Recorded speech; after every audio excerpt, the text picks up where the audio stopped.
Let's eat. Ah.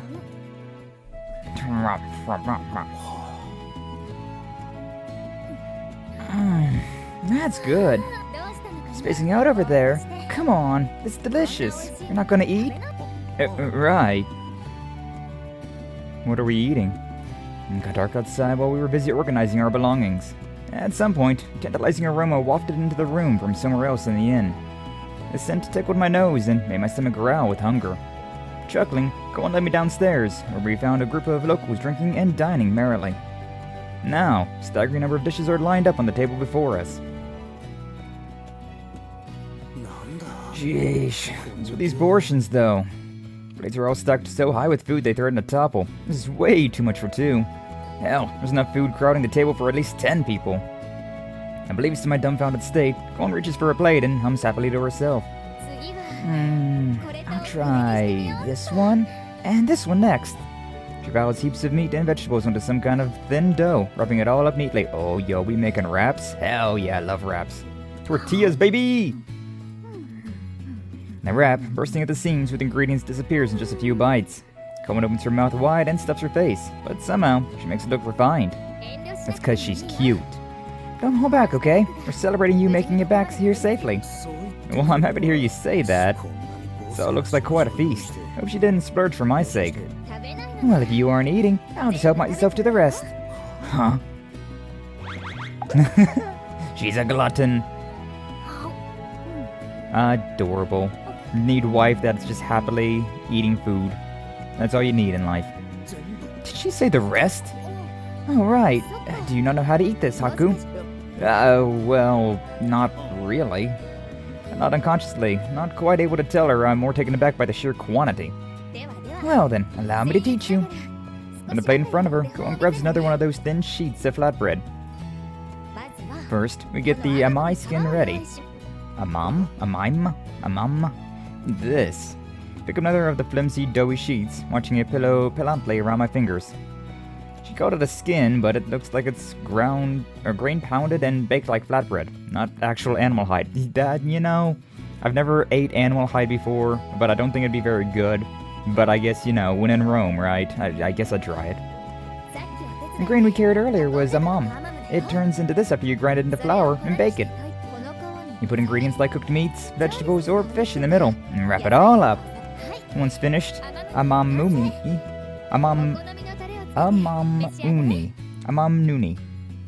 There's so many words in Utawarerumono that just just baffle the brain. One finished amam uni. Dip in your favorite sauce and enjoy. Yo, you got barbecue? Kuon hands me the amam wrapped bundle of food. Talk about extra large. Skin looks like it's fit to burst. She definitely overstuffed this. With a stare and disbelief at mine, Kuon makes another just like it and digs in. Persuaded, take a careful bite, cautious not to let any of the fillings spill. Okay, yeah, that's pretty good. A little heavy on the seasoning, but still good. And tastes even better since it's a free meal. True. I may not look it, but I'm a pretty good cook.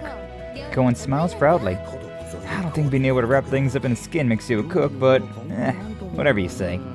I managed to bite my tongue before the quip actually escapes my throat. It's certainly delicious, but I'm getting parched. Right at the seasoning. Is there anything to drink? Yeah, where's the coffee at? Here.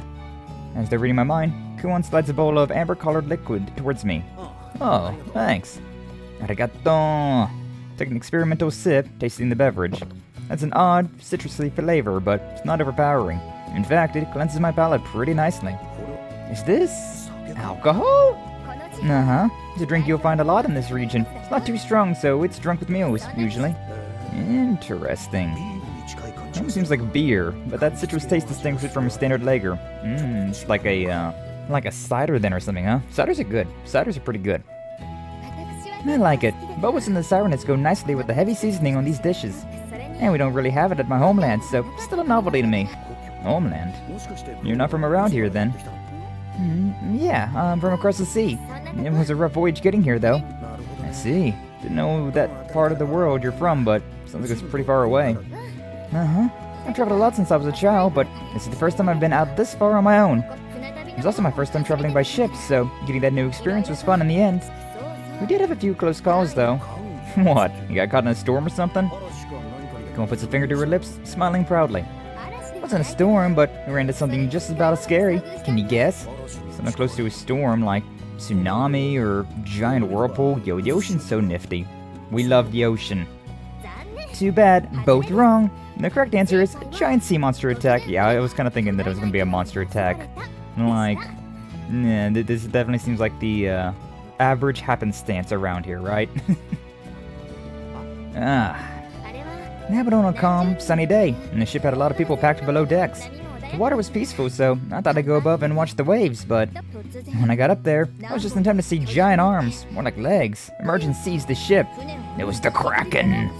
They tried to pull us beneath the surface, drowning anyone who fell off. It was awful, really. That's nowhere near like a storm. Hold on, you're just pulling my leg, aren't you? Some kind of joke?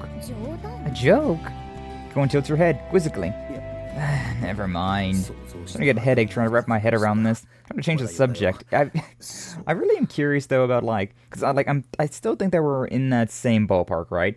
Where Haku is, we've been purged, we've been separated from Utawarerumono, right? And so Hakuolo was like the Utawarerumono possessing this individual, this archaeologist, right? And since the events of Prelude to the Fallen, Utawarerumono is now sealed away, or in that mask. And so now we're just back to the standard archaeologist. He's from what we would consider to be present day, right? So I'd be really curious to see him talk about what he believes the world is like and how Kuon knows that this world is like. I feel like that's a conversation we need to be having. But yeah, you know. So I'm curious, why aren't you traveling? Do you have some goal way out here? Some objective? Objective? If it's hard to talk about, you don't have to. Oh no, nothing like that.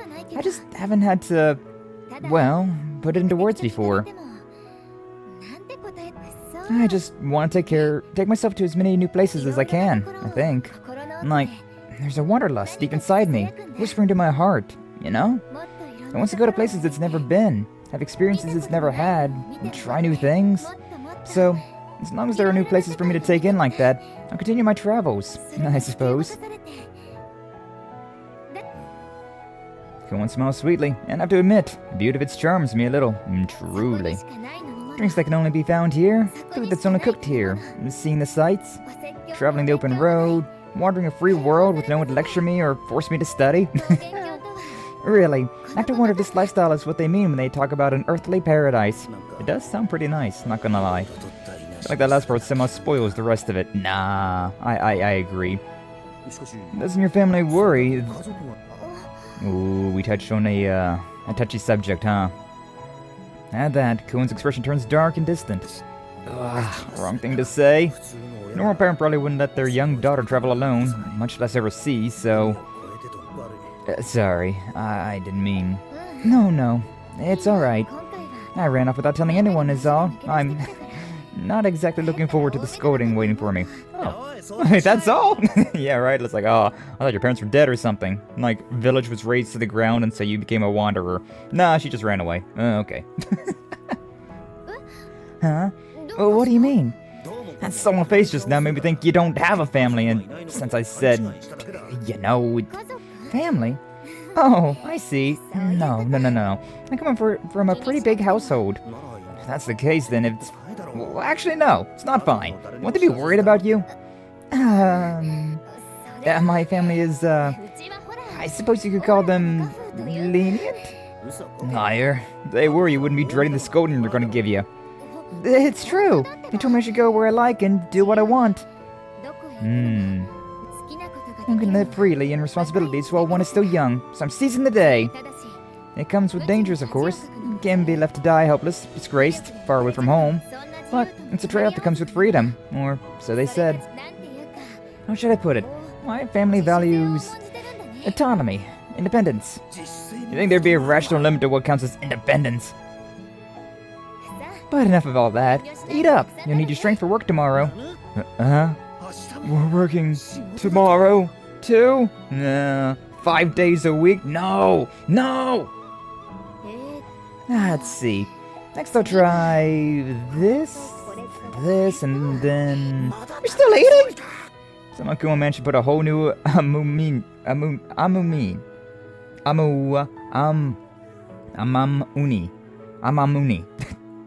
not gonna remember how to pronounce that word ever. A new amamuni together while I was distracted. She eats eagerly. I give her this. Girl really likes her food. Adorable. Ugh. I ate way too much. I feel like food's gonna come out the wrong way if I open my mouth. So I lay down rubbing my stomach, going digs through her bags, searching for something. How can she still move around like that? She ate more than double her own body weight. She really doesn't look like she eats as much as she does. Where's it all go? That figure. Hey, yo. Checking out that figure, are we? Understandable. What are you doing? Seems to be in a good mood, humming to herself happily. Getting ready to take a bath, of course. I've just been wiping down for the past few days, so as long as we have baths, I'm taking advantage. Kuon has a dreamy look on her face. Bath, huh? You can't get a proper one on the road, that's for sure. That would probably be like the worst part about just being a wanderer, huh? Not knowing where your next meal is, not knowing where you're gonna, like, find a nice comfy bed, and, not being able to bathe properly. Like, modern conveniences, things you kind of take advantage of, right? Things you take for granted, and you wouldn't be able to have those commodities in this kind of scenario. Which, you know, definitely a strike against living this kind of life, huh? It's too bad we can't soak, but bath's a bath. It's a bath, but you can't soak in it? Oh, they're steam baths. They're much more common than baths with running water around here. Ah, I see. No hot tubs then. I prefer a good soak, but steam bath still sounds pretty good right now. Never had a sauna like that before. Still need to try one. Would love to try one. I don't know if there's any saunas around where I live though, unfortunately. You should go take one later too. It'll melt away the fatigue and cleanse you, body and soul. Guess you're right. Now that she mentions it, I did sweat a whole lot exerting myself on the trek earlier. It's bad about the hot water, but it'll feel nice to relax in the steam. Alright, I'll go do that then. Kuon makes a noise as if she's suddenly remembering something. She puts a finger to her chin, deep in thought. Why is she looking at me like that? I still have a few things I need to take care of, actually. Huh? It might take a while, so why don't you go take a bath first? Oh, I don't mind waiting. My stomach's so full I don't think I can move from the spot anyways. Besides, I want to relax. No, you're probably tired, right? Go ahead and take it now. Here, spare change of clothes for you. Pushes a set of clothes into my hands. When did she put those together? Haven't forgotten how to take a bath, right? I seriously doubt that. I mean, I hope I haven't. Unless... You should be fine on your own. Don't worry about me and go relax, okay? If you insist. I have a weird feeling about this, but it'd be rude to refuse her goodwill, so... That's downstairs and to the left, at the end of the corridor, okay? Alright, got it. It's gonna be a communal bath, right? As I leave the room and head left, long hallway greets me, as promised. I mean, a communal bath's not so weird, though. The door at the end of the hall opens into something like a changing room, lined with shelves. It seems like anybody else is using the bath right now. Should be able to unwind without worry. I tie my sash and toss my clothes haphazardly onto a random shelf.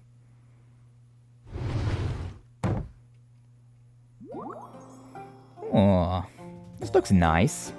Open around another door at the far end of the changing room and a blast of hot air washes over me. Bath beyond is spacious for an inn like this. Benches line the walls enough to sit 5 people. Set into the opposite wall is something like a furnace without an opening, fenced in by the wood. Judging by the heat waves rising from it, you probably pour water over that to make the steam. Ugh. Flop into one of the wooden benches and let out a deep sigh. The room's warmth suffuses me. Didn't realize how good this would feel. Now all we need is a sauna beer, and then we'd be doing good. I zone out, staring up at the ceiling and thinking the day's events wash over me. I woke up in a strange place. Then a monstrous creature attacked me, only for Kuon to save me in the nick of time.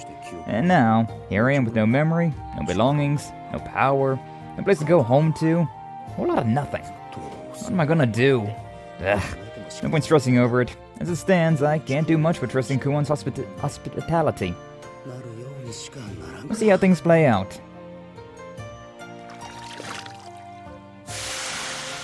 Taking a ladle from the bench, I throw water over the heating apparatus.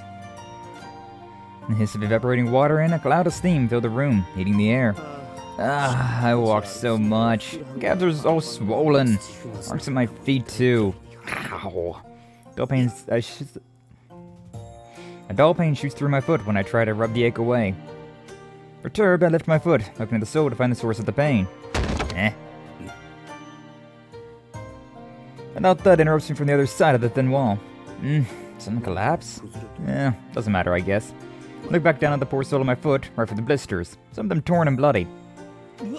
Yikes. Skin's peeling too. I guess we did walk a pretty long way. Probably better not to touch them. With no choice, I returned to massaging my sore calves instead. Suddenly I get the feeling I'm being watched. Glance around the steam-filled room, but, of course, no one is in here with me. Probably just my imagination. Are there peepholes in this inn? That's weird. Well, I should loosen up my other muscles while I'm in here. It's not just my calves that hurt. We go. Careful of my feet, I ease myself up and stand upright, stretching out my whole body. Oops. Washcloth around my waist is... Hey, there's that noise again. Where's that coming from? We dropped our towel, and somebody was peeking. Squeaks? Some kind of small animal? Who knows what weird creatures the innkeeper might have around here? Oh, no big deal. As long as it minds its own business, I'll start with some loosening up. Shake, shake, shake. He's doing the helicopter. Hey, yo!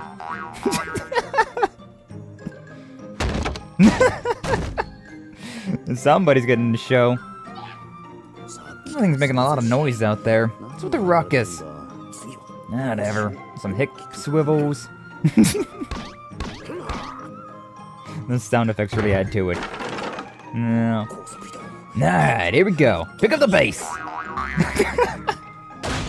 Honestly, this is exactly what I do in the bath as well. And this is so relatable. Haku is so relatable for this one. Wow. Something crashes loudly and scampers off. Just animals fighting. I don't really know the seasons here, but I guess spring must be close. Loosened up, I sit back down on the bench and surrender myself to the relaxing steam. It's the spot.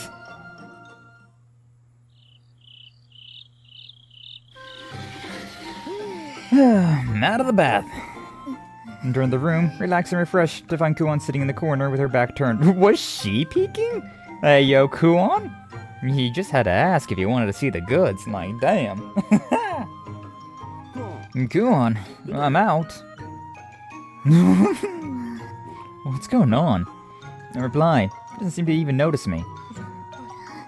When I approach, I can faintly hear her muttering to herself, gaze vacant. It's like she's saying, the whap, the whap. It's difficult to make out. she was literally peeking on us, huh? Based? Kuon? I put my hand on her shoulder. Oh. Jeez. Don't surprise me like that. I'm the one who's surprised here.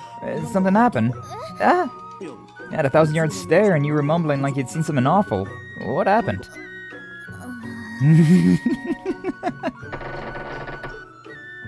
Why are you diverting your eyes? I'm not averting them. Despite her words, Kuon is, in fact, looking entirely to one side of me. No, you definitely are. I round on her and place myself in front of her eyes, but she turns away again. Her face is bright red. What's the deal? I lean down and put my face right in front of hers. Still refuses to make eye contact.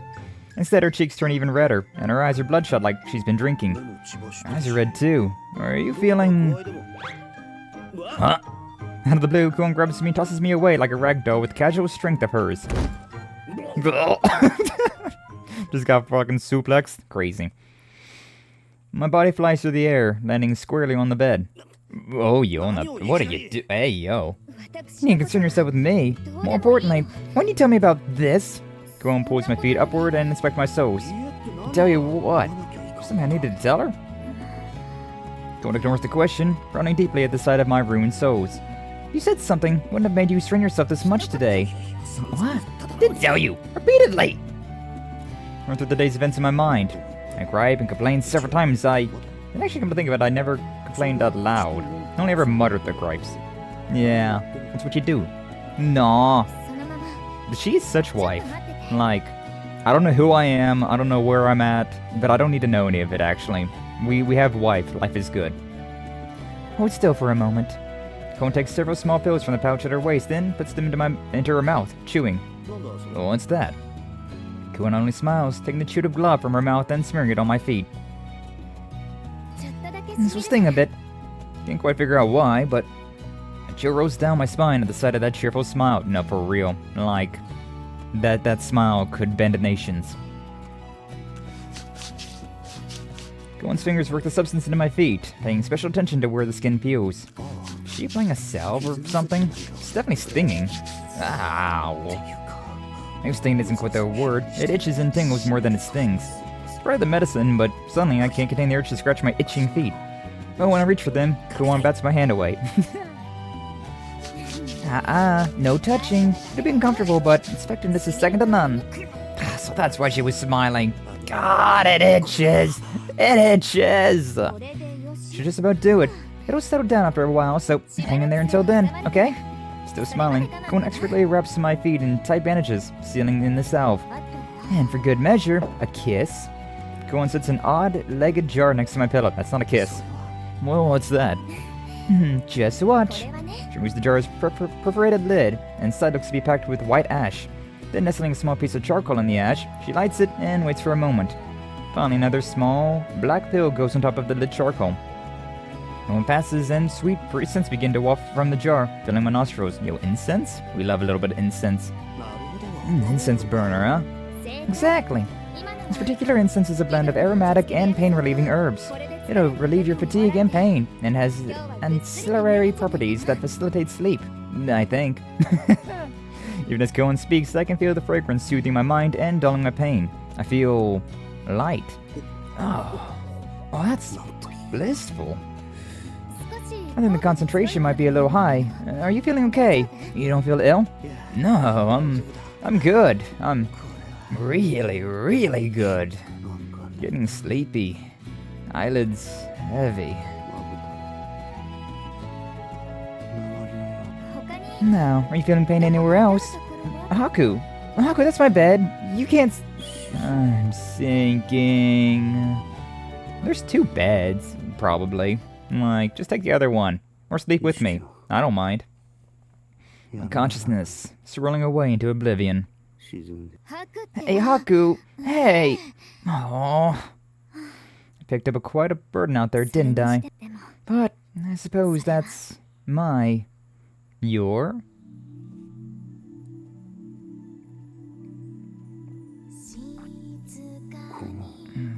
What is this music? It's soft and a little nostalgic. Where have I heard it before? I feel like I've... Is this the song that Aruru was singing at the end of Prelude to the Fallen? I can't remember. Somewhere. No, that was short. That was short-lived. Where am I? No one else around, or... someone's over there. Hey, you there. You spare a moment. Who? You don't look very friendly, bah. Hey, sorry for bothering you, but could I ask you something? Hello? What's with this guy? Excuse me. Hello? Moshi mosh. Is he trying to say something? He's not looking so good. Is he sick? Hey, is he just crazy? Oh. Is the guy melting into one of those slug monsters? Are we... Oh, is this one of the guys that we saw back whenever Utsunomiya, Hakuolo, Caveman, whatever, Iceman, was this like one of the guys that we saw get turned into the slime? And like Haku's like remembering that? Damn, we're remembering stuff about his past like way earlier in this one than we did in Prelude to the Fallen. Like, Prelude to the Fallen, it was like the very end of the game that we finally started to understand who Hakuolo actually was. And I guess Haku is just as... I guess because we've already remembered it once before, that it's easier to remember. But, I don't know.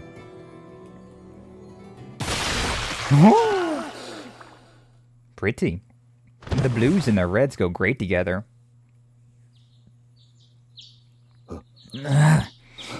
Hey, are you alright? You're groaning in your sleep. Kuon looks at me, brow creased with worry. A dream. No, a dream. It's just a dream. No way I'm gonna be able to get back to sleep after that one. Talk about nightmares. God, just got attacked by that monster, I'll bet. Haku? Kuon continues to look at me, questioning. Sorry, it's nothing. Just had a bad dream. That's a relief. Go wash your face and wake up a little. After you do that, we'll get some breakfast, okay? Yeah, sounds good. Another 5-course, 10-course, 30-course meal? Probably. Hopefully it's complete with coffee! After I wash up and groom myself, I head downstairs for breakfast. Yeah, I mean, usually it's others that groom you, but you know. Do what you gotta do, Haku. Yeah, I wouldn't mind Kuon grooming me. Hey, yo.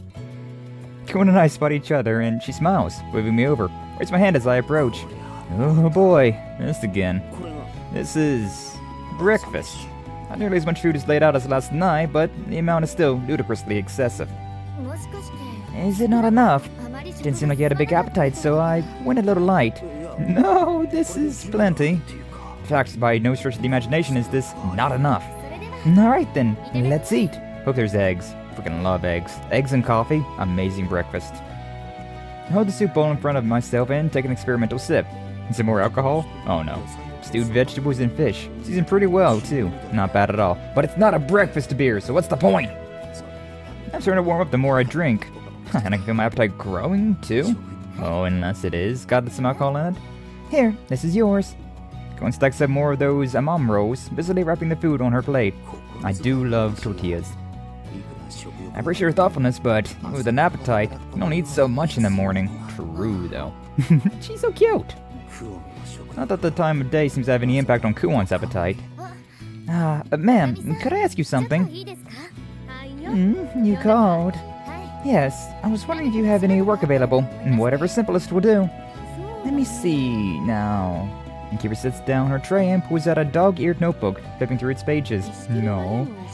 There's help needed cutting stones at the quarry and hauling fresh lumber. How's that sound? Kuon gives me a sidelong look. What? If you have any work that doesn't require physical strength, that would be best. No hard labor, nothing requiring strength, though. What about milling flour? The amount you carried to the mill the other night needs grinding. It doesn't require brawn. That sounds perfect. She knows I'm a weakling. Let's go! Kuon claps her hand excitedly. So, you'll take the job? Yes, should be fine. I think. We're coming to understand each other. No, and all it took was for her to peep-ball me in the bathroom. Which is still a wild concept that happened, but like, you know what? Cute girls can get away with it. Just cute girl things, hashtag. Kuon looks over at me again. Oh, not more of this. It's quite troublesome. Usually we just use the water wheel, but it's broken right now. Can't you fix it? I'd love to, but it's impossible. Hardly anyone out here can tinker with machinery like that. Nobody knows what they're doing. Oh, is this where we're going to shine? Or do we know the machinery? It'd be really, even like going back in time, right? Like, I know about like all the modern conveniences that we have IRL, right? But even still, just because I know that they exist doesn't mean I necessarily know how they function, right? Like, I have no idea how to like make a like a dam, right? Like how to make a reservoir. And so, like, I know it exists, I know it's feasible, but it's way more than just like a giant hunk of rock out there, right? Like, it's a giant hunk of rock that has all sorts of machinery that allows water to flow to a certain degree, to like limit water flowing and to like change it depending on the situation, right? So like, there's a lot of things like that I'm just like, yeah, just make one of those things. How do you do that? I have no idea. How do you make a TV? I don't know. You buy one from Walmart. You know, there's something there. But I don't know how exactly we made a TV work. Or like most things, to be honest with you. Like most of these electronics, right, are just like, yeah, it's a rock that we tricked into thinking. How do you do that? I don't know. It's magic, man. It's just freaking magic. We sent for an engineer from the capital to have a look, but no one will agree to come out this far for one measly water wheel. But yeah, Haku understands. He's a big old nerd. He knows all this shit, huh? He's actually just forging ahead and negotiating the work without me. There's other things she's probably going to make me do this one too. I reject, renounce, refuse this work. Real?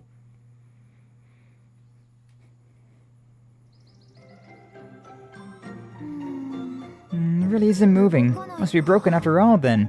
I mean, this doesn't look like it's too complicated though. Like, you just got some gears and then there's a, like a spoke. And then the wheel itself. And I mean, it's connected to the water itself. So like, I could maybe try and figure this one out. Like having baseline, like modern knowledge maybe would be enough to help figure out this one. But like, to improve upon it and make it like more modernized? Nah, no shot. No shot, man. I'm giving up on trying to get the mill moving. Kuon mutters to herself, peering at the gears. So this thing's gotta be the burstone mill for grinding. This must be the mortar. I think I get it. Water wheel rotates the rod, which turns the gears, which moves the mill. Yeah, I understood that well enough, I suppose. So it's busted at the moment, though. How am I supposed to move this thing? That's just how the pieces fall, I guess, Haku. I'm gonna have you turn the mom grinding stone. Turn? What you mean? I'll show you. First, take a mom from the bag and pour it into the mill. Kuon opens one of the sacks lying piled in the corner, pouring its contents out into the mortar. And then you turn the mill. She grabs hold of a handle jutting from around the millstone and gives a small, almost casual push. I feel like it's not going to be so easy for us though, huh? This requires no physical strength whatsoever. Meanwhile, Haku was just like, nah man, I have less than no physical strength. Why is it so loud? Mill spins with unreasonable force for that tiny push, grinding and crushing the amam into powder. Also, you can see there's like a mist in here now. Maybe I put my back into that one a little much. A little much? What is that? Is that smoke? Okay. And lo and behold, the friction of all that force created smoke, gently rising from the mill. Give it a try, in any case. Like hell I'll be able to do that. You can even get the strength for something like this. But if I recall, you're supposed to walk in a circle with the hand to get the mill going, right? I may not be able to do it like her, but getting it spinning should be an easy enough task. I prefer not to work. Mood. But I should show my gratitude. Take the handle and begin to push. Alley-oop. Not exactly light, but I think I can handle this. I mean, how useless would I be if I couldn't? You can't be expecting me to screw this up, right? Excellent. Shouldn't have any problems, I think. I have some errands to tend to, so it'll be alright if I leave you alone here, right, Haku? Yeah, just need to grind this stuff into powder, right? Uh-huh. I'll leave it to you then. Are we gonna figure out how to, like, fix this mill? You know, laziness is the innovation, is the father of all innovation, right? Like, us being lazy, not wanting to, like, mill all of this flour ourselves will then create us the potential to, like, fix this thing and having it do the work for us. We love being lazy. It's actually smart to be lazy. Well, might as well get this over with.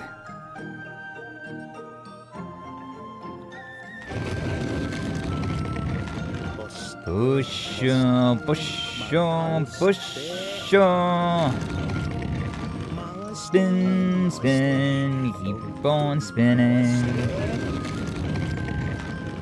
Man's going insane, but like understandable.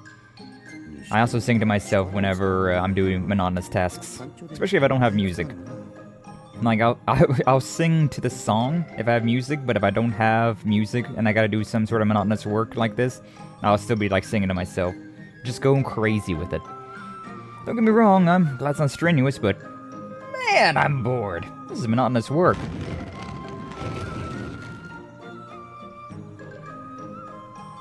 Not to mention this thing's barely putting out any powder at all. Took no time at all for Kuon. It's gonna take forever at this rate. Just pick up the pace. And this is where we're gonna look into like actually fixing the thing, right? First bag down. Well, time to take a break. Yep. Sheesh, all that for one bag. All that work and I've only finished the first little bit. Come on! There's no way I'm getting all this done. I was way too optimistic. What am I gonna do? Legs have turned to jelly, my feet are blistering, the boredom is killing me. Why the hell do I need to turn this thing all day like I'm livestock or something anyways? I wouldn't even have to do this if they fixed their damn mill in the first place. On the ground, I glanced at the system of gears connected to the mill. Said something like, repairman hasn't come yet, but it's not like mills are complicated. So not the mind to do it, I'm sure they could... Eh? Oh, that's it. All I've got to do is fix this thing. Why didn't I think of that? It's so obvious. Picked myself up and set about examining the structure of the mill. True. That's what I was saying from the get-go. Carefully, I scrutinized each part in sequence. Finally coming to a gear that feels... off. Yeah, this is the one. The gear for the grinding stone cracked and got stuck. Wonder won't move. Now what to do? Gear itself is broken. Is there anything I can... Huh? Ah, this is... Now that I look more closely, the mechanism for the mortar is exactly the same. If that's the case, I can just pull a gear that's not in use for another part of the machine. Theoretically, yeah. Drop that right in here, it should spin. Probably. Slide out the broken gear and replace it with another one of the same size. I know this was my idea, but wow, wasn't expected to fit so perfectly. God, I'm a genius. Gear from the other mechanism is just the right size. Did no one else really think of this? Whatever. No way to know until I test it out. Moving over to the window, I find the ropes holding the water wheel in place and untie it.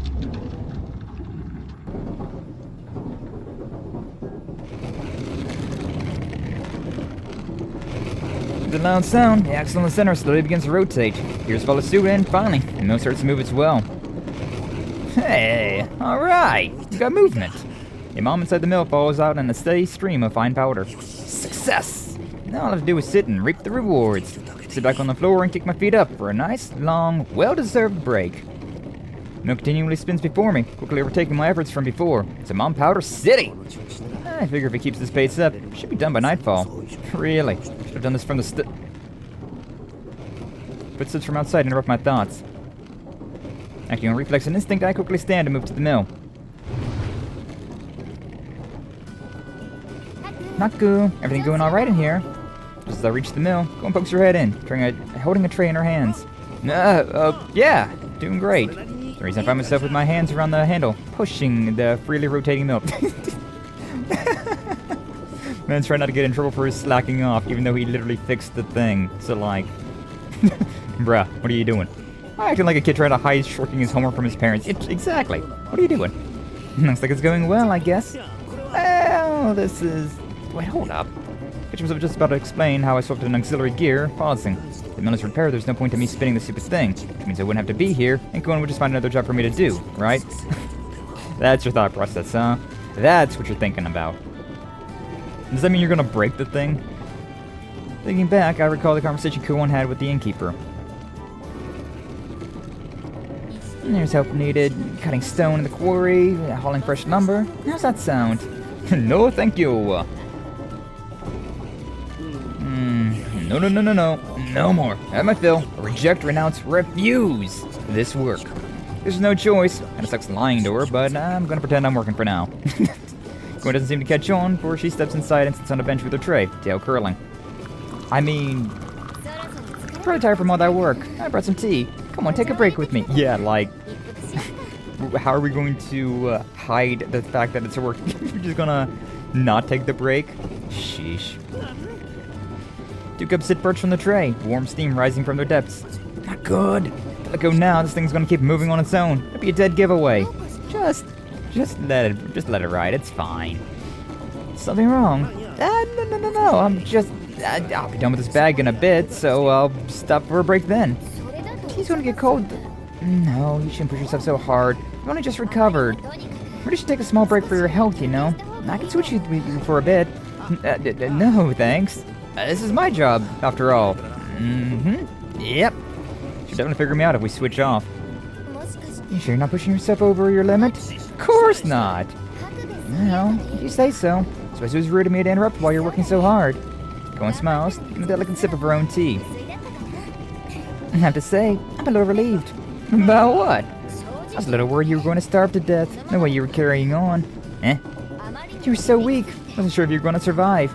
What? Was I really in that dire of a situation? I don't think it was that bad. We're struggling to carry loads even children could handle. Could barely walk with them even. You know, we can stay like that. I was worried you'd be no good for manual labor. Hands look very clean too. expect you never held a hoe, let alone done any hunting. You really think that I'm that hopeless? My circumstances really that bad? But judging by how you're doing with that mill, I guess your body was just recovering. Seeing you back at full strength is really relieving. See, Haku, you lied with one thing, which then negates another lie. Like, just admit that you are full on brains and not at all a bit tiny with the bronze. I see. Now what do I do? I just ruin everything she just said and tell her the truth now. Now I think you just... See, that's the problem. If you either gotta double down or just gotta come clean. And like, if you double down here, it's gonna cause issues later on. Like, obvious to see the issues that are coming if you double down. So you just gotta come clean. You just gotta come clean, boy.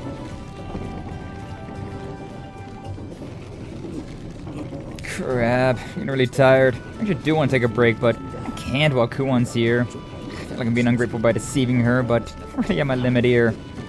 Hey, Kuon, I think I can handle this by myself, so if you have other stuff to do, don't wait up. I suppose you're right, but I feel good leaving you all alone, I guess. Also, can't they see that everything's moving? Unless, like, when we was pushing this thing, it was also causing, like, the water wheel to, like, move as well. I kind of feel like it wasn't, though. So, I feel like it's kind of obvious that we're lying as well.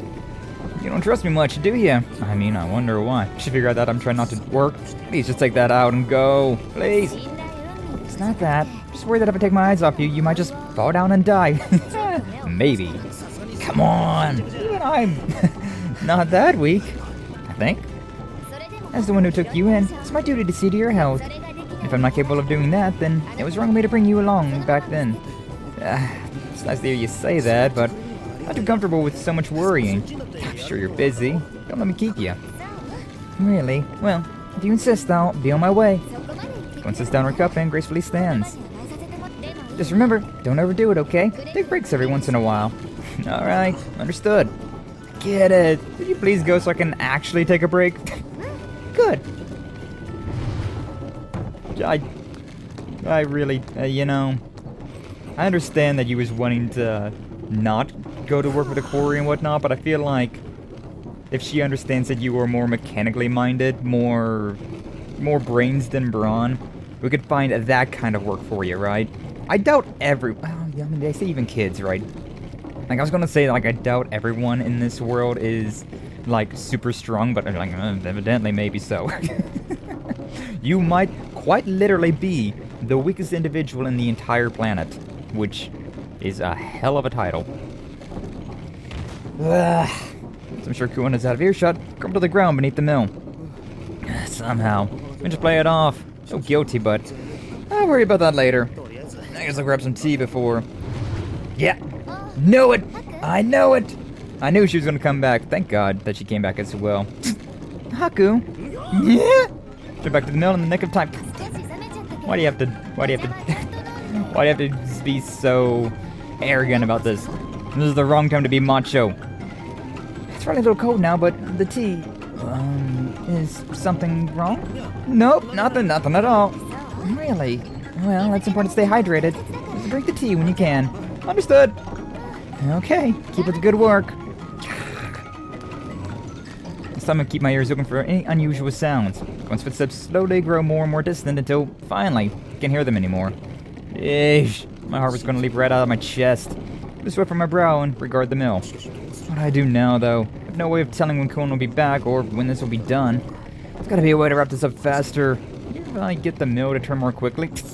Okay, so man's not even just, like, repairing the mill, but he's also going to optimize the mill. And then he's still gonna lie about just doing this all by hand? What, the thought process about this is insane, Haku. The leap of logic here, like, it's understandable. Like, honestly speaking, this really is, like, a leap of logic that I could see somebody doing. But, like, it's also a leap of logic that I feel like you just don't have to. Like, just telling the truth here is totally fine. And honestly, I kind of doubt that they would be like, oh, well, you're done with this then. I guess you just take up the next job of going to the quarry then. Or, like, even if it was, there's a good chance that there might be something at the quarry that you can do. Like, oh, yeah, like the minecart's broken. Let me fix that so you can just move this stuff over this way faster. And it still wouldn't be like you have to go out there cutting stone. in, like, timbering lumber. I feel like once it gets established what kind of individual you are, where your strengths lie, then, like, everything will be moving a lot more smoothly after that. But, you know, despite being quite smart, Haku's a dumbass. Once again, I examine each part of the mechanism in sequence, trying to puzzle out my dilemma. If I want to increase the grinding speed, I could change up the gear ratio. It would work, in theory, true. Gear ratio was a pain in the ass thing to learn back in physics. There's a bunch of gears that are moving right now anyways. Just swap those in. As long as it doesn't add to the strain of the mill itself. Brain buddy, you were on point today. Halfway, kind of. Took some trial and error, but sure enough, got the gears rearranged successfully. And the last gear slots into place, and the loud thunk heralds the mill groaning into life once more. Whoa, it's going at a nice, quite a clip. The axle, the gears, the mill, turn the stone much faster than before. More mom turns the powder with each rhythmic rotation of the mill. Alright, should double, triple my output. Alright, I gotta do is throw a mom into this thing.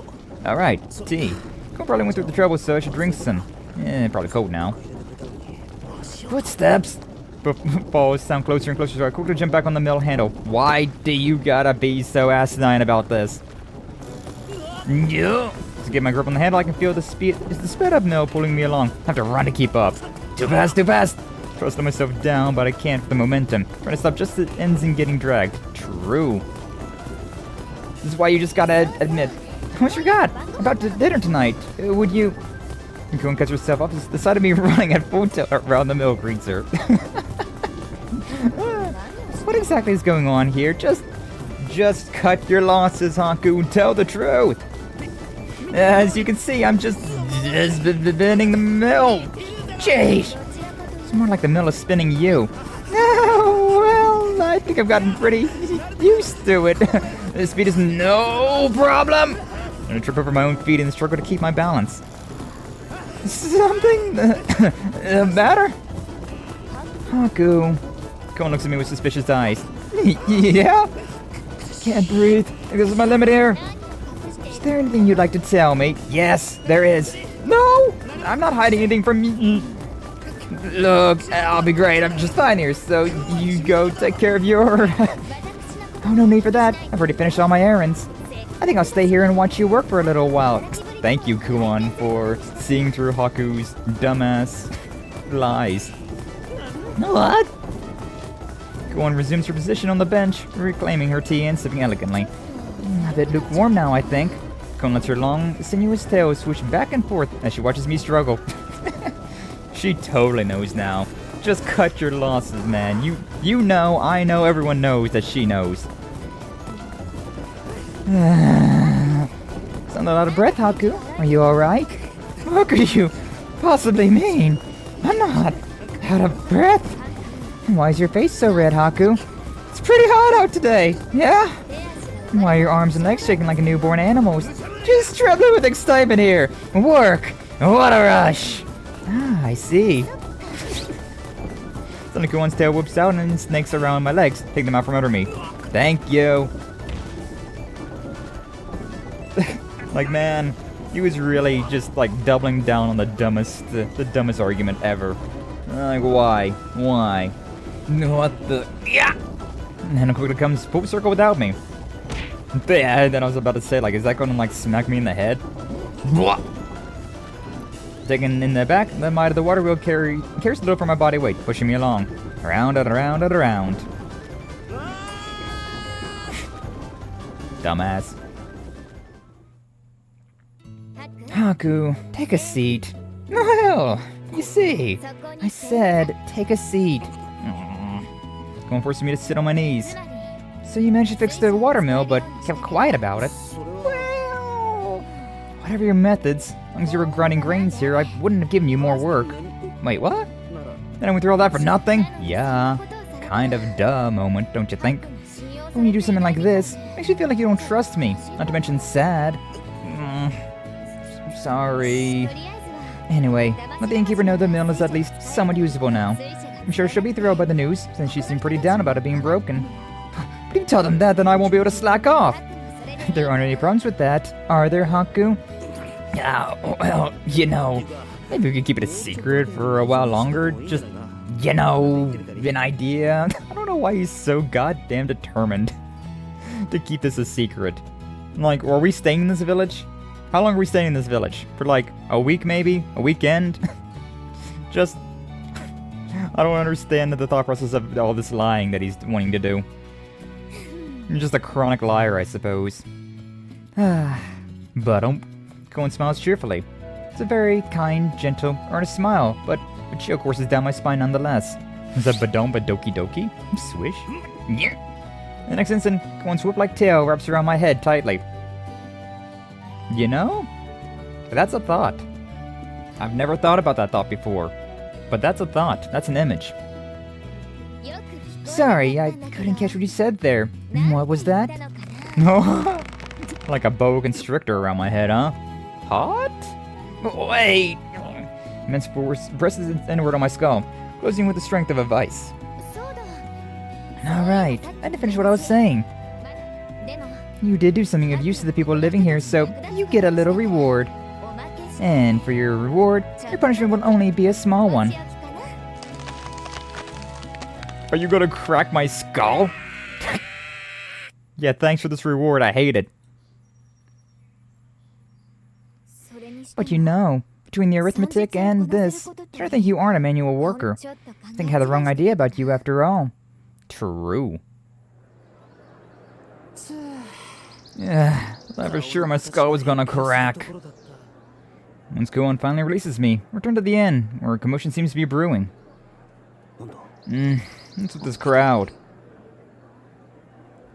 Doesn't seem like they're from around here. Looks like they've been on the road for a while. Most of them are well armed, too.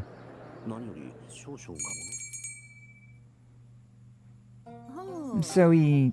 explain again, he switched the, gears? Right, you'll only be able to use one of them at a time, but the machinery's in working order now. I'll find my way through the crowd of newcomers to find Kuon at the innkeeper's desk. She left me behind to suffer her little punishment, and seems to have struck up a conversation in the meantime. I'm not too sure I understand, but I guess as long as the mill's working, everyone will be glad to hear we don't have to hand mill everything anymore. Thank you. The mill was a gift to us from the great Mikado himself, you see. Mikado? Would have been heartbreaking if we were never able to use it again. Great Mikado. Now, as for today's pay, I'll throw another bonus for fixing up the mill, shall I? Yes! Talk about payoff! Guess I'm finally getting a reward for my good behavior, which is why I don't know why you had to lie about it. You did a good thing. Why lie about it? There's no telling what we might need the extra cash for down the line. No point in refusing either. Oh, please. It's not necessary. Our fix is just temporary. Save that money for a proper repairman. Wait, what? Oh, but that doesn't feel right. Please take it. I insist. Really? It's fine. Isn't that right, Haku? One seems to notice me and turns to me with a pleasant smile. Well, I don't really think... See? Haku agrees. Doesn't really think a bonus is necessary. The hell? You gotta be kidding me. Is that so? Well, aren't you two just the sweetest? Alright, if you say so. What? It's not as much of a bonus, but at least let me make the best supper I can for you tonight. Really? Thank you, ma'am. Your cooking is always the best. Oh, stop. You're making me blush. I just hope my best lives up to your expectations. And of course, she's gonna eat a hellish amount of food again. Hey, yo, look at this dude. That beard. That beard goes all the way in. Holy shit. Sorry to keep you waiting. As we continue speaking with the innkeeper, a man suddenly enters and interrupts. Ah, him. Looked to be the one in charge of the group outside, as far as I could tell. Sent a message ahead, but just wanted to make sure you got rooms for us all. Ah, yes. Been expecting your group. You come from far away, haven't you? I'll be here for a few days. My men need food and drink. Especially a drink. We'll pay, of course. Even at a glance, you can tell this guy has some serious muscles. Pretty impressive beard, too, but he looks young underneath it. Feels like the rough and brazen type. Doesn't seem to give much thought to his appearance. Guess you two are guests here, too, huh? That's correct. Nice to meet you, sir. Same here. So things get a little, rowdy while we're here. Stranger smiles and nods apologetically. He seems like an honest, friendly sort, actually. I feel like he could really, flip a switch, right? Like, this guy could be a real hard ass, but, as long as you don't get on his bad side, right? He seems like he might be chill. Here you are. And Keeper hands him a stack of wooden room keys. Looks to be all of them. Thanks, ma'am. Master Ukon, it pleaseth my heart to report my belongings lay duly unpacked and wait porters. Oh no.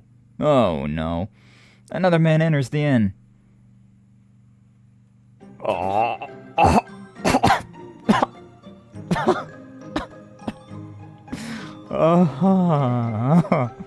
Can't help but stifle a laugh, and I don't think anyone else here will blame me for it.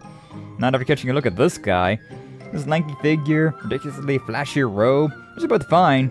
The makeup, I can't get over. Yeah. No, yeah, for real. Like, oh man, you looking like a clown. I'm sure this is probably like really special, like royalty makeup and whatnot, but like, goddamn, dude. Ah, well done. What do you mean, well done? I am very tired, sir. Not much more now do I desire than to nap ever long in restful repose. Not? So I managed to keep myself from laughing in his ludicrous painted face. God, I've never met someone whose voice matches his face so well. I can't breathe. I'm calling it now. His name's gonna be something stupidly old-fashioned like Moro. Really? Mororo. Seems like you're getting tired quicker and quicker these days. Mororo's? His name is actually Mororo. Oh my god! Get some exercise every now and then, huh? Stop sitting behind your damn desk all day. Prithee, time runneth but finite, and my tasks are legion. Oh. But soft, be I behold amuse. Mororo's face brightens as soon as he notices Kuon. Huh? Fair, thy visage doth the seem about on spring's cusp. Would that all could witness its blooming ere the day arriveth. Oh. Wow, ain't often I see you get worked up over a girl, Mororo. I thought you was gay.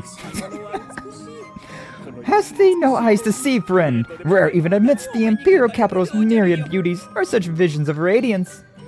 This is some kind of stunt to win my heart. She's blushing, though. Alack, sweet lady, prithee, I'm in no such advance. Thy beauty hath simply captivated me. Yeah, he's nervous? Are you actually gay? I mean, whatever you gotta do, buddy, but like, huh. Okay. That is to say, pray ease thy suspicions and grant me thy pardon. Mororo, thou mayst call me. If mine own eyes deceive me, not as dear Master Ukon's do him, thou'rt?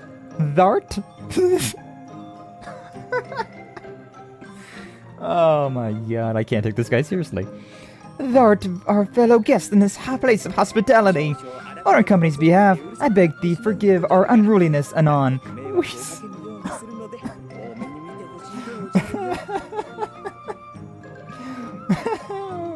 I can't keep a straight face with this guy.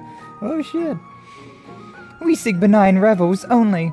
It's fine, really. I wouldn't be so rude as to put a stop to a good time. Yeah, that's so. Glad to hear it. We aren't here to cause trouble. Barely notice we're here. Besides the rowdy nature. We gotta get back to unpacking the carts, though. No better way to work up a thirst, huh? We beg your leave, sir and lady. And the two of them head outside. Oh, that guy. Holy shit. Alright, you layabouts, back to unloading, and we feast! Yes, sir! The gunsmen respond to his rallying cry in unison. Don't go causing trouble for the people around here. You louds got that? Yes, sir! Sounds like a spirited bunch. Oh, didn't know the carnival was in town. God damn. Holy shit, dude. I turned to Kuon, but she's fallen silent. Eyes lingering on the doorway. Go on. Yes, they do seem interesting. I'm curious as to where they're from, I think. A guy who dresses like a clown and talks like an old play would make anyone wonder. Oh, God. Definitely. The way he ducks and carries himself. He's no ordinary person, is he? Makeup, the voice, the shemojis carrying. I don't even know where to start with him. The makeup. Definitely the makeup. Oh, you noticed too, huh? I'm actually a little impressed, Haku. What are you talking about? Who wouldn't? This is why I love to travel. I never would have expected to meet someone like that on the road. So, you're into guys like that? Seriously? Guys who look like that? Femboys? I didn't mean it that way, but suppose I like my men more like him, yes. I see. I mean, you know, Haku, that might be to your benefit considering you're closer to him than the muscle-bound roid freaks. I don't believe it. Sure he goes in for guys like that. To each their own, I guess. Part of my place to judge her for her tastes. But maybe I can use this to get on her good side. How do I buy makeup around here? I see. Thou prefers thine menfolk to talketh like this. Prithee, verily. Why exactly are you talking like that, Haku? Me thou enjoyest men who speaketh so. What ails thee? Kuon just gives me a cold smile. My heart drops into my stomach and I try to make an escape, but her tail catches me like a lasso. Wait, why? Not again! The vice grip on this tail. It's gonna become my new fetish. No! Unless... Hey! Hey, you've barely touched your cup. Come on, drink. Hey, we're a lot over here. You get us 3 more bottles. And this tavern like dining hall is a lot livelier than it was yesterday. Quite a spirited bunch, huh? Especially on the spirits.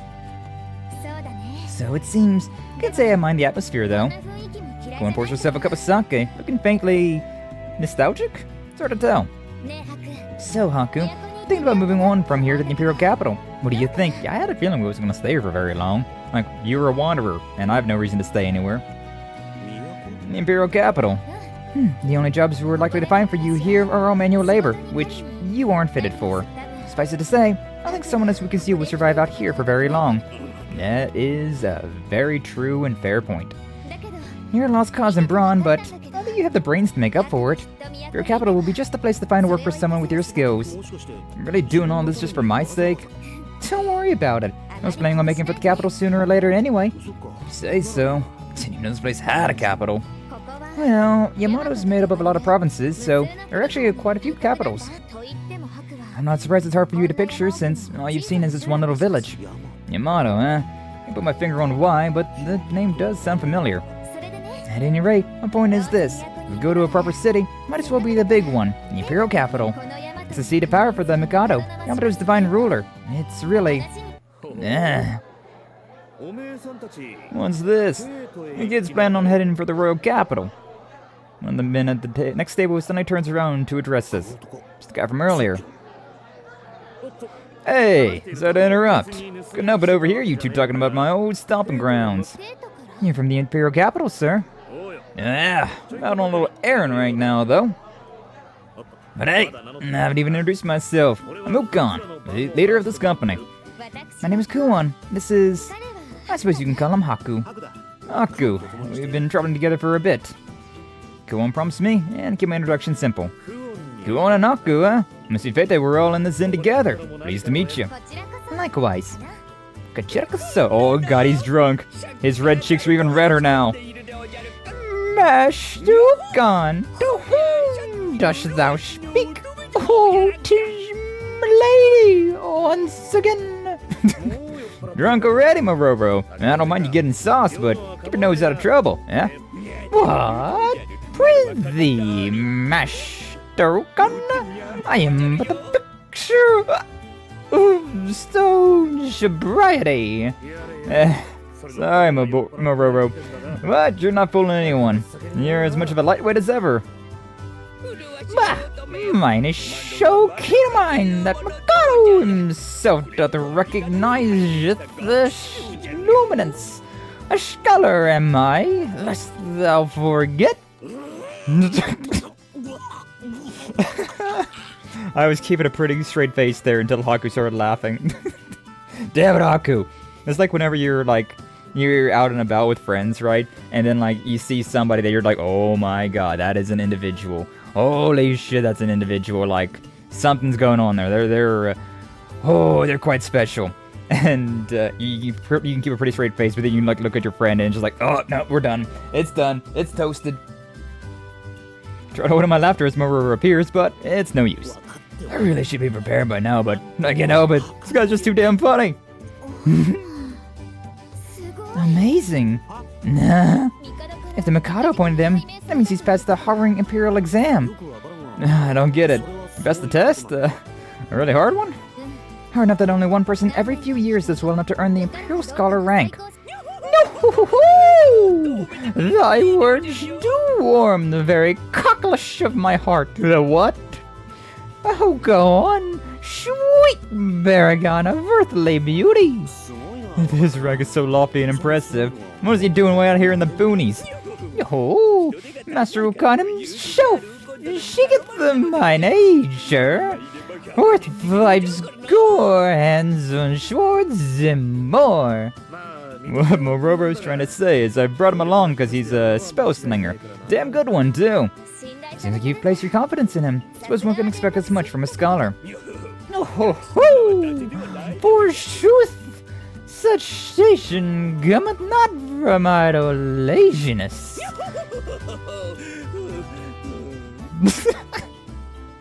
Mororo begins to laugh with pride, but ultimately hangs his head and sighs deeply. Forsooth, Mororo is not but a foul sham, a worthless fraud, unfit even to draw breath. Oh boy, and now the alcohol's got him depressed. Begins to mutter and mumble something, then takes an enormous draught from his cup.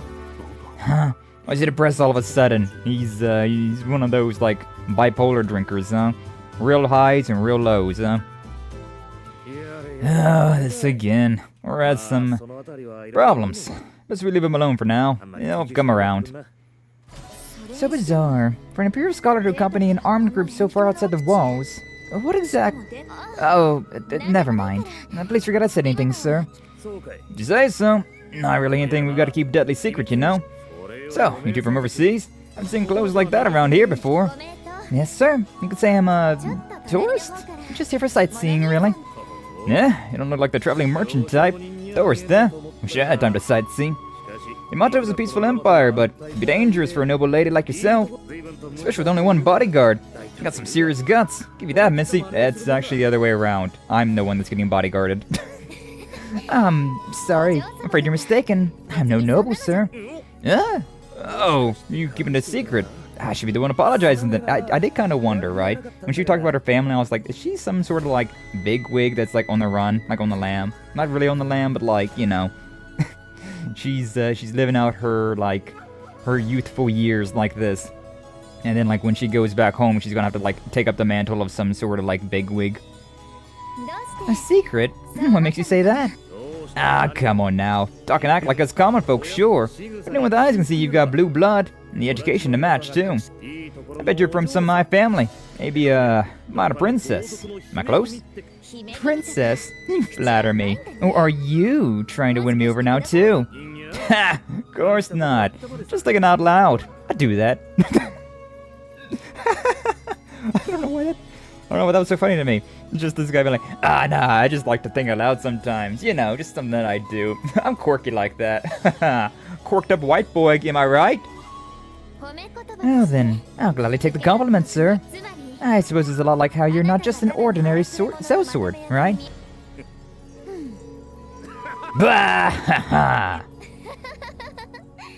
Why do I feel so uncomfortable right now? Yeah, these two, like, they're really digging deep without words. It's certainly a situation. Hey, unable to bear the uncomfortable tension between Ukon and Kuon any longer, get to speak up when. Ma'am, we've got a problem. The door to the dining hall fly open, admitting a panicked-looking man. The talk in the hall dies quickly as he stumbles in, and soon it's as quiet as the grave. What are you in such a bluster about? Got guests from out of town to mind here. It's not important right now, ma'am. Please. Man runs up to the innkeeper and leans in her ear, whispering. At first, the innkeeper has been smiling patiently, but she pales as he speaks, expression hard. Both seem pretty upset. Something go wrong. Kuon and Ukon have both gone dead silent, fixated on the innkeeper and the newcomer. Oh, what should we do? I don't have an apothecary in town right now. Hey, miss. Something the matter? Tell me what's up and I might be able to help.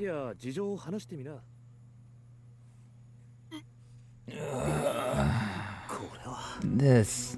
Man rises on the floor, his skin bloated and purplish in splotches, groaning in pain. Another man struggles nearby, but he doesn't seem to be in as bad a condition. Only his arm is purple. That's still kind of massive, though. So you were attacked by a group of Giri on the trail. Yeah, the same road we always take. A swarm of them just appeared. This guy tried to save the warp door that was getting attacked, and it turned on him. Now, well, couldn't do anything, and more than that, hey, if you hadn't run, you wouldn't have been able to find him and bring him here in time. Don't guilt yourself. If anything, brace yourself for making it back in one piece.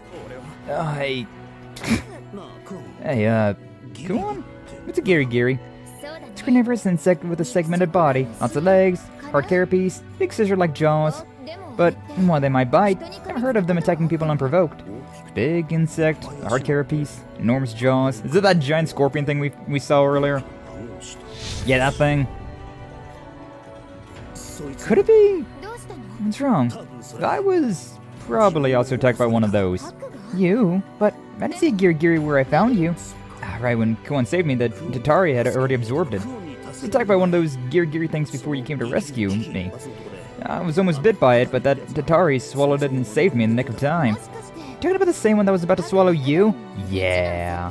Just like you, stepping out of the frying pan and into the fire. You're either really unlucky, or just lucky?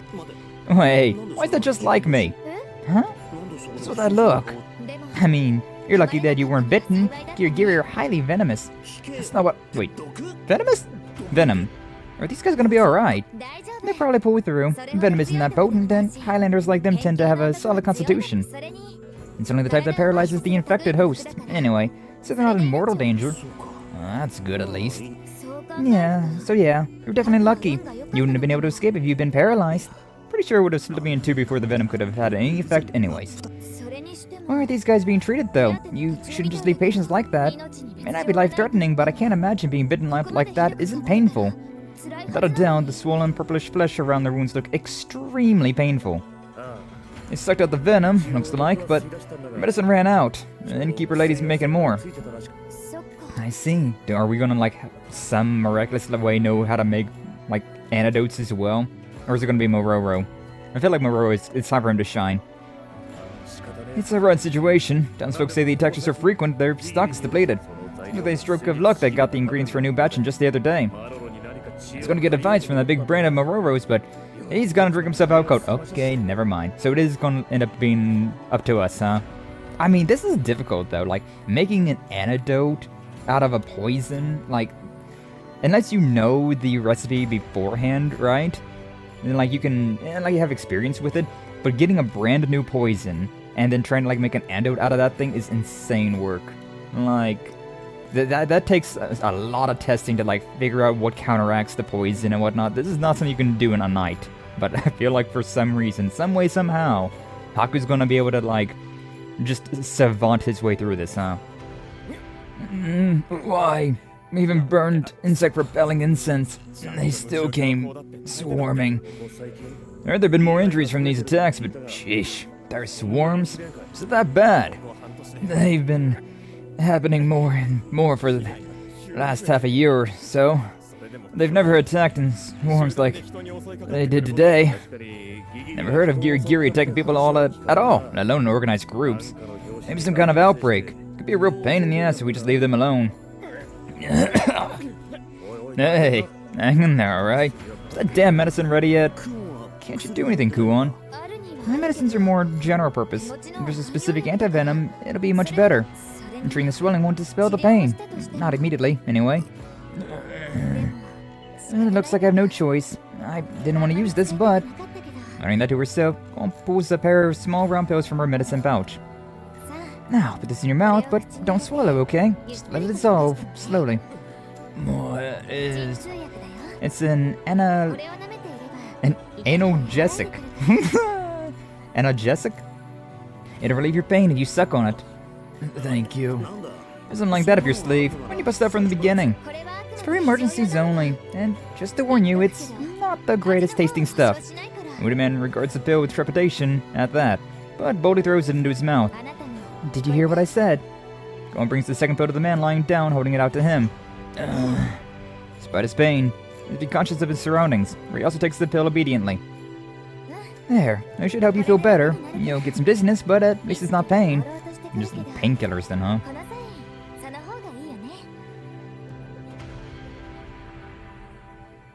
tense moments pass. After a while, men's faces lapse into peacefulness, just as Kuon said. Expressions, only just now racked the pain, have softened significantly. Effective stuff. True. Need to give me some painkillers like that. Yeah? Huh? The moments of me letting out a sigh of relief would have been bolt upright, grinning wildly. Huh? Yeah? What the?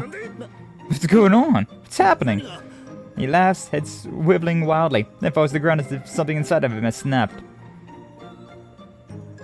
The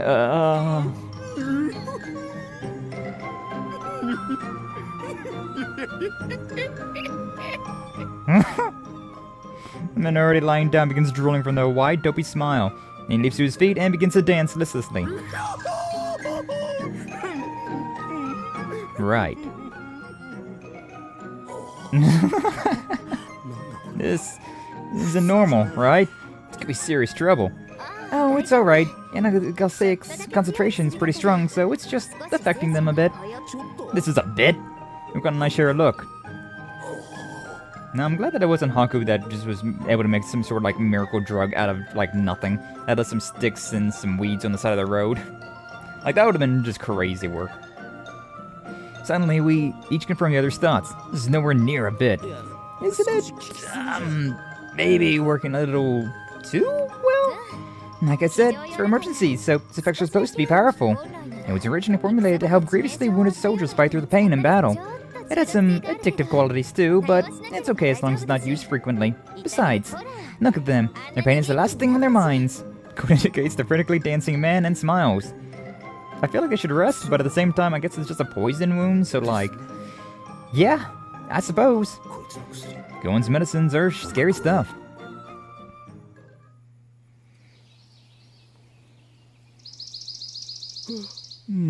Sleepy.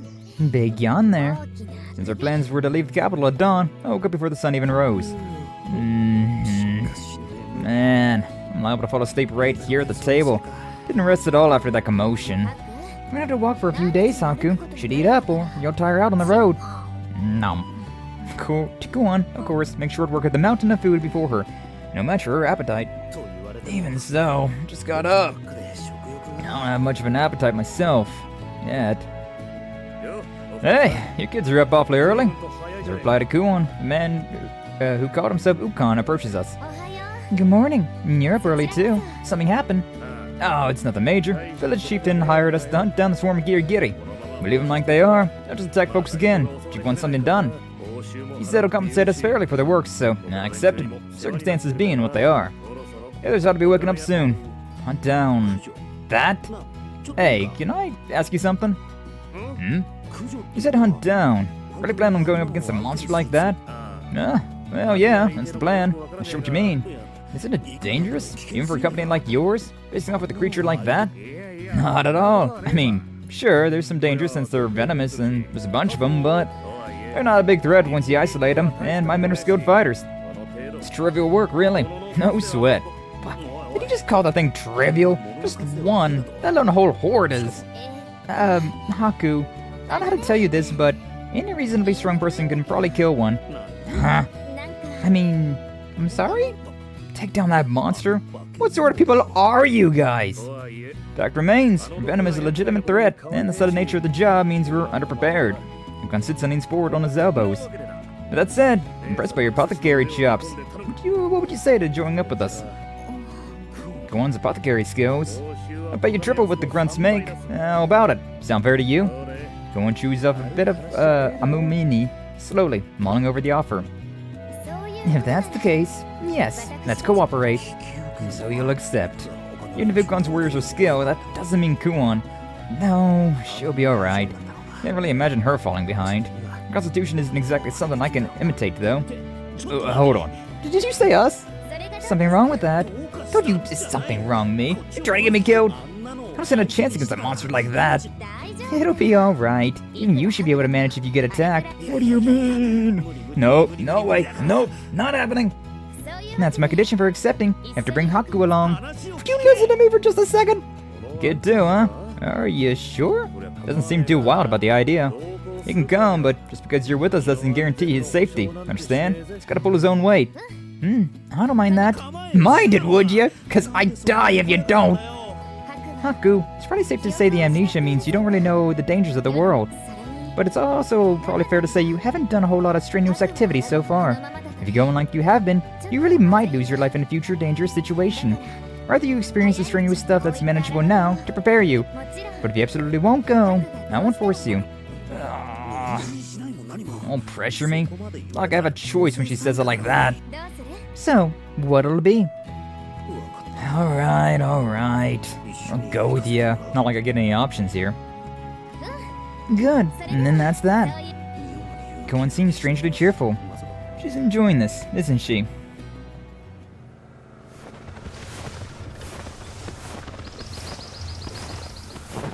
We had a good time cutting through the mountains, following the path up from the village.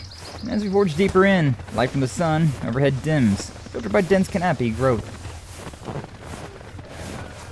One of the men Kuon treated the night before walks to the head of the company, leading the way. Still has his wounded arm in a sling, but he seems to have recovered enough to walk. Ukon walks right behind him, whistling to himself cheerfully. Several villagers armed with farm tools to follow after them, joined by Ukon's more properly equipped man. The whole assembled group chats loudly as we push on, hardly anyone showing even a hint of fatigue. And then there's us. Where do these people get their energy? Kuon's been stopping to gather herbs and fruit. Keeping an eye out for ingredients for her medicine on top of hiking doesn't seem to faze her at all. Meanwhile, if you feel like they're about to fall off, it's gonna collapse if this keeps up. You alright, kid? Breathing awfully hard. Anyone would be after walking all this way. Really? That's nothing. Hey, kid, he's gonna be disappointed with you if you talk like that. That's right. Everyone sucks up and goes for broke. True? I can't even work up the energy for a comeback as the members of the hunting party tease me. Well, this place is practically a backyard to folks who live here. You're probably just not used to it. Guess it can't be helped. Go hitch a ride on the back of the cart. Can't have you go collapsing on us. He's trying to be subtle about looking out for me, but honestly, I don't care about my dignity now. Thanks. I'll do that. Hop on the cart without hesitation. Yow? What the? As I climb into the cart, my foot presses into something gross feeling. What did I just step on? I'm gonna find Mororo, pale in the face, in a miserable heap. He looks so sickly I can't even tell through his thick makeup he's not holding up very well. I had a feeling that Mororo was gonna be here. Mororo, hey, what's wrong? Or they pull him up right? Looks like the face of death there. Are you okay? What happened? Oh, alack! Oh, by every god! My stomach! How it yearns to shatter its fetters! Whoa! Oh, whoa! Oh, whoa? I let go of him promptly. I can finally rest. What ill consideration to so brusquely release me. Moreover, 'tis a man designed so, saith he. Ye gods! But how these backward trails do chafe the spirit and vex the bowels. Pity this poor soul. This is why I told you to go easy on the booze. You'd feel better if you'd walked instead of rode, you know. Ukon Stone is exasperated, to say the least. Mayhaps, friend Ukon, mayhaps. But to debase mine own self so ignobly, unthinkable 'tis. Oh, for the love of... Is this your damn nobleman thing again? Just so! No man of highest birth should fall so low as to walk upon the dirt like a vagrant baseborn. That's crazy. It matters. Matters not the cost. Even fallen from it, grace. We mustn't Oh. Yeah, I'm gonna go ahead and say nobody really thinks you're all that graceful right now. To sully my very name with such vulgar behavior bears the... Oh, and there he goes. There he goes. Sorry, kid, but you take care of him. What, take care of this? How am I supposed to... As long as he's taking it easy in the cart, least you could do is look out for the poor guy, right? With that, Ukon moves up to the front of the company, again leaving Mororo in my hands. Oh, God. Now that I'll finally be able to relax, but now... If I abandon Mororo to his fate, everyone will see me as heartless, no doubt. Reluctantly, I sit down behind the hungover Mororo and rub his back. You're my new buddy now. Alright, let's come to this. Just get it all out of your system. Do what you gotta do. I thank thee, dear. I may. He looks terrible. Here, Haku, give him this. Going to purchase it with pills in one hand and a flask in the other. This one is for hangovers and this one's for motion sickness. And there's water in the flask. Thanks. You gonna stay now? Ukon smiles and steps sharply away without answering the question. Yeah, I don't blame you. Oh, I don't want the flask. I mean, you can hold on to it. I should have figured. Glance around for help, but everyone looks away in unison. Master Haku, was it? Truly, thou art a man of great kindness and untold. Mororo tightly clasps my hands, tears in his eyes. You don't have to thank me. Just point your mouth the other way, please. Pray, dispense with thy humility.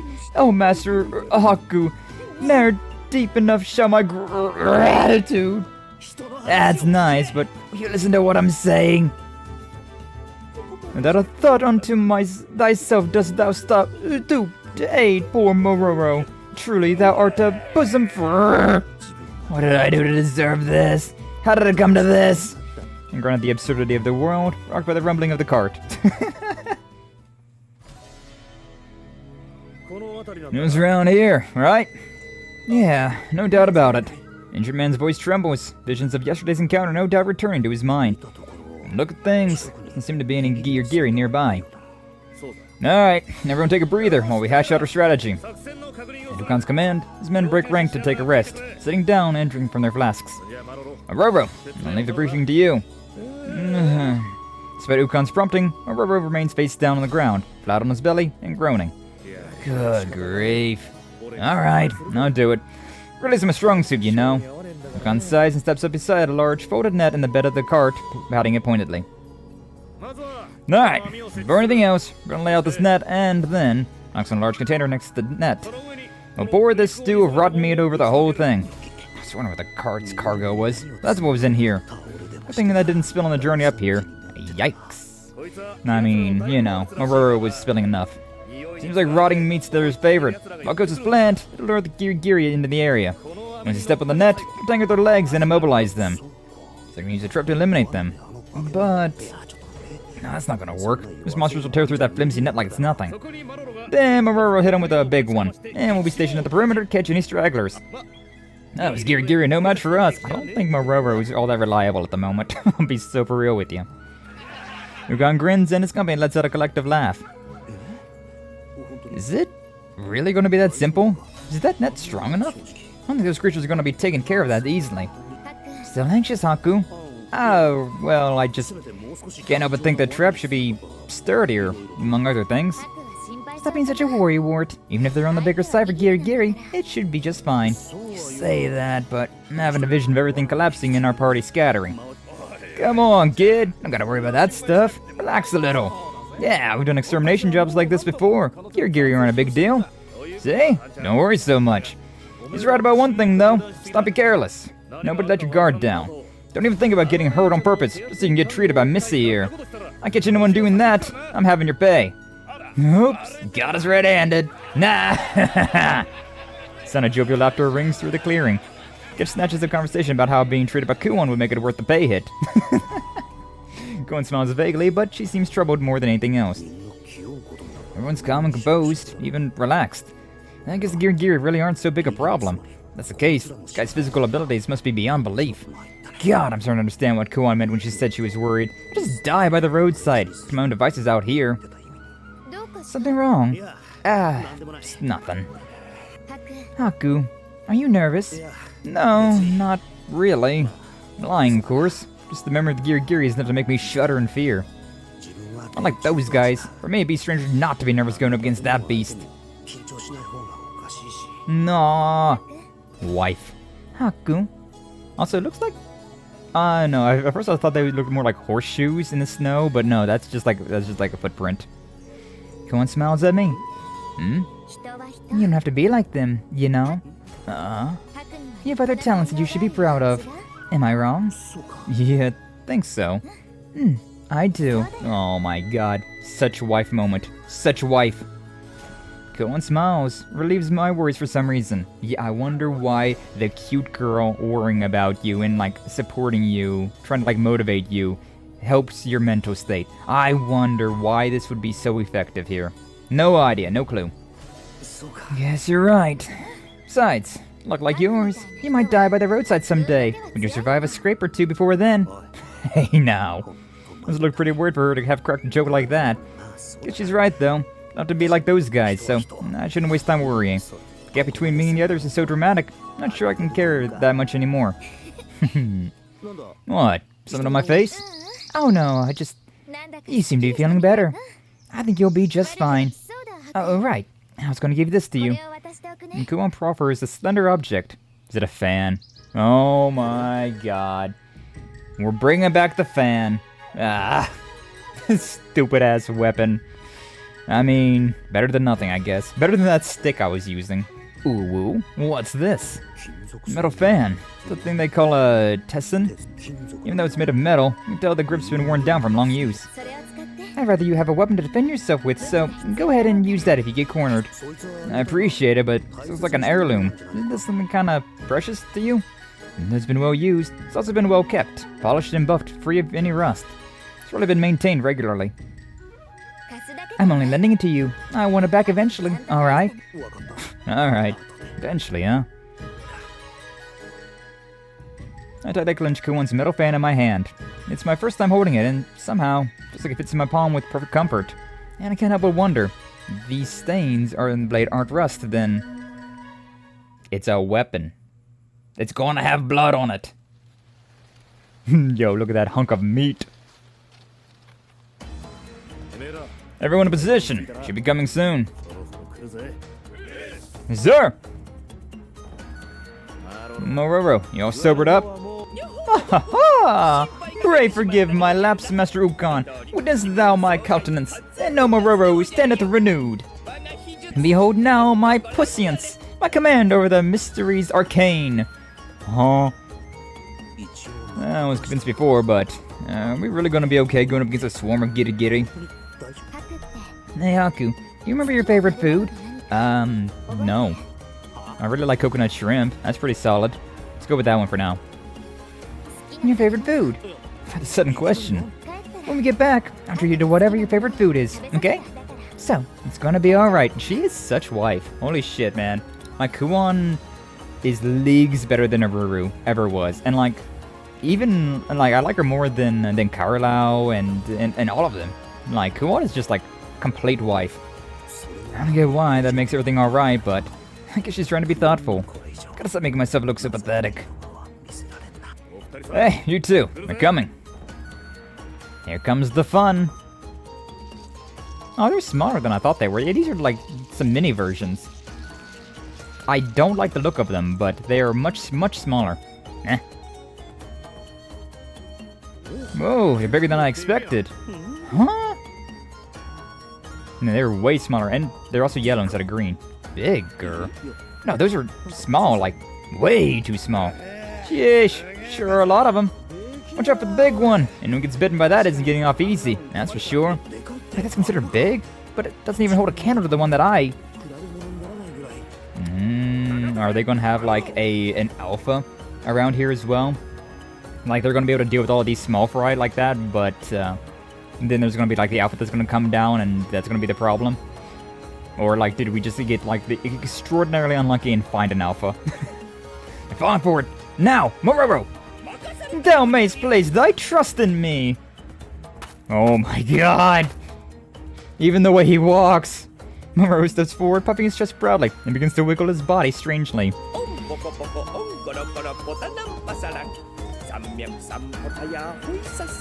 I am not going to even attempt to say that.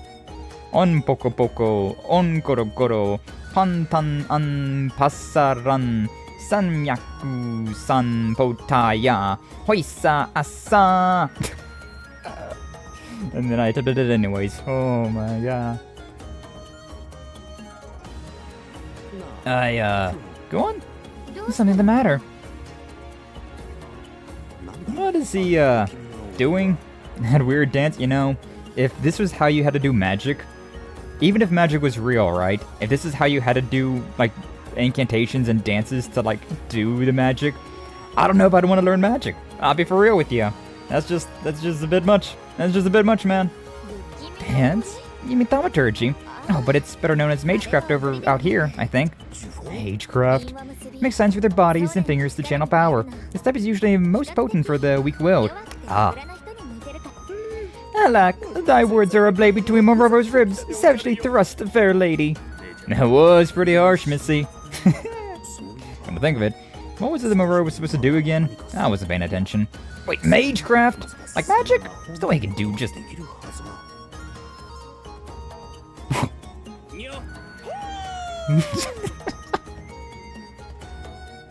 Fireball! I didn't ask how big the room was. I said I cast Fireball. What? Ah, well done. The rest though friends, allies, and my bet. What? Belligord soul, leave it unto you. This labor hath sapped my spirit. Magic is real? Unfortunately, you have to dance like that to do magic, apparently. To arms, men! On me! Let's clean up the rest of these pests! Ah! I was hoping we was going to talk to Kuon about the fact that, like, we saw a way bigger Giri-Giri. We should go too. Alright. There's so much information to unpack here, but I guess there's more important things first. True. To combat we go. With a fan, yet again. Are we going to finally be able to do some damage? Extermination! The Kujiri peaks. Defeat all enemies. All allies are defeated. Wow. Haku can actually fall in battle and it's fine. Interesting. Oh, oddly enough, we don't have... What is Mororo at half health? Is it because he's hungover? Oh, that's crazy. I love how, like, Mororo's in our party, though, but Ukon's not. I imagine eventually, right? Level 3. We're still level 1. We're just so nothing. But I mean, I guess Mororo is about on average with Haku now. Although we are doing like way less. Holy shit, that speed. Oh, never mind. He's got the lowest speed as well. He's got terrible stats. He's got a bit more attack than like Haku does, but he's got the most attack out of everybody, but like everything else is lower by a significant sum as well. I don't think there's really much we can do, so I guess we just let it ride, huh? 2 arms! Got my Duralad to the glossary, don't care. Okay, boys, let's wrap this up quickly. Sir, yes, sir. Can I, yeah, we have... Are they really gonna be okay? I can't actually go that far. They're just dealing with 3 of them when I gotta deal with freaking 6 of these things. It's crazy work. Alright, well, these things are damaged as well. Not by a lot, but they are damaged. Alright, sure. Let's see what you got there. The Ogeki Banjo. Yeah, I got a banjo. 11 damage. Oh, I'm not doing much, man. Oh, I really ain't doing much out here. I mean, better than you was, I suppose, but still ain't great. Hey, we leveled up. We're doing... Oh, yeah, we did get more attack, defense, and HP as well. The Ogeki Banjo has been strengthened. Ooh. Nice. We have chain 2. What's the deal with the steel fan? It's pretty easy to use. Yeah? What are you doing here? You have... Okay, so I can only wait if I'm here. Can I... Okay, so it's a 3. Let's move back. Well, I mean, I guess I could... Here? Yeah, that's fine. We got Himasuri. Let's see what happens here, I guess. 47? Damn, okay. It's a hold, I guess?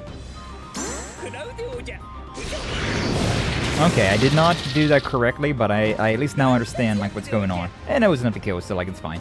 It's GG. Poisoned? He was just poisoned last night. He doesn't need any more poison. Oh, grievous wound! Forsooth, if only I could rest. You're looking pretty rough, actually, not gonna lie. You are looking pretty hurt. Let's see if I can do this correctly this time. Oh, I pressed it way too early and it didn't do a damn thing. Okay, let's try it again. We'll try it again. There we go, there's the critical. A whole lot of nothing, though, considering type disadvantage. But it is what it is. God, it's way too cold out here. Bottle of sake would really hit the spot around now. True? Too true, Master Haku. I love these, like, mid-combat, like, dialogues that they're having. It's wholesome. I don't know if I really feel like pushing ahead. Oh, we got double. Oh, we're doing damage now. Okay. Hold up. Can I maybe? Oh my god. No, I can't attack that one. All right, whatever. We let her ride on this one. Successfully executed an action chain as well. Cool. I did it, and I didn't get the critical on the second part, and I kind of want to do it. So I was distracted. See, should probably protected this idiot, huh? I'm only doing 25. This one is that one's a little tough. This get over here is a little tough. Hopefully Haku's gonna be fine over there. 14. You know, there's been worse. Ow. No poison though. We take that. Oh, he's dead. He's done for. He is cooked. Not a critical as well. 07 Mororo. 07 to Moro. He's just the way his like death animation is crazy. Oh, that's strange. That's interesting. I forgot that we are playing this on hard, so I need to be like a little bit more tactful with things, huh? You ready for some action, boys? True? Earth's favor. Hey, we finally got this thing again. Which I still don't quite know what that means. Like, maybe it's like 2 turns of 100% zeal, which means that we just have more damage going out downrange. Maybe? Not exactly sure what's going on with all that, but that's not great. Oh, that's really not great, actually.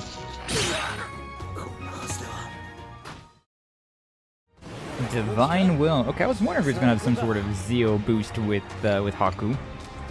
Oh, right, I have a heal as well. I completely forgot I had this. Haku, I can heal you. Come over here. Yeah, I completely forgot that was the thing that I could do. Not like it really matters right at the moment, though, huh? Last enemy remaining.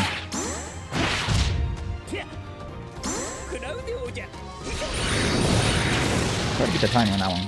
But oh well. Alright, and with that, everyone's lived at that time. Yay!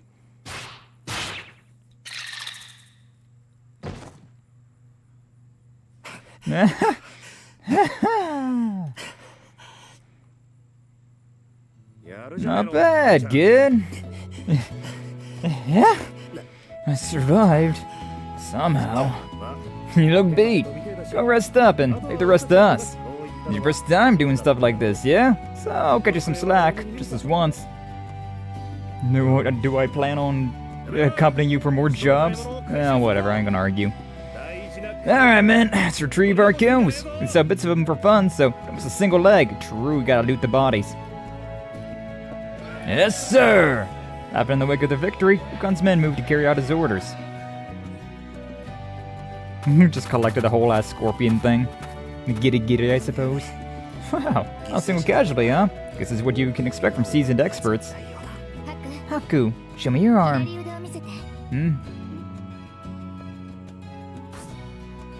Kuon comes up beside me and gently takes my hand, inspecting the arm. Ow! I took a shallow cut on my upper arm without noticing. Don't know if one of the jaws grazed me or what, but didn't notice until Kuon touched it. Hold still, okay? Without a moment's hesitation, Kuon puts her lips to the wound and sucks blood from it. Sucking the poison clean out, huh?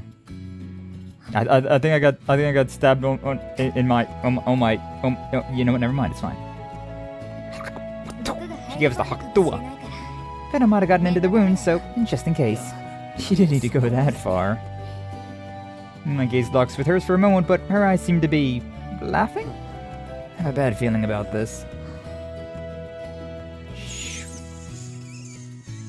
Doing it again, huh? Yeah, wow. A man shouldn't raise his voice at something as small as this, you know. Why, you did that on purpose, didn't you? Ignoring my accusation, Kuon skillfully applies his salve to the cut and bandages it up tight. There, all done. Should be enough for now, I think. No! Then, as if to declare her work finished, she lightly pats the wound. A complete bruise on my tongue, but it dies when I see Kuon smile. She looks filled with relief that I'm safe. Wife. Oh yeah, here. Hold up the Tisan, the metal fan I borrowed to Kuon. It was a lifesaver. Thank you. It's fine. Should hold on to it for a while, I think. Huh? Probably be bad if you get caught unarmed in a bad situation, so I'll let you hang on to it. You sure? Because the sense it's kind of important to you. Precious to me, actually. Seriously, if that's the case, then why? Because you need it, and so I want you to have it for now. Okay, you're gonna keep insisting I'll hold on to it. I'm only lending it to you, remember. I'll need it back someday.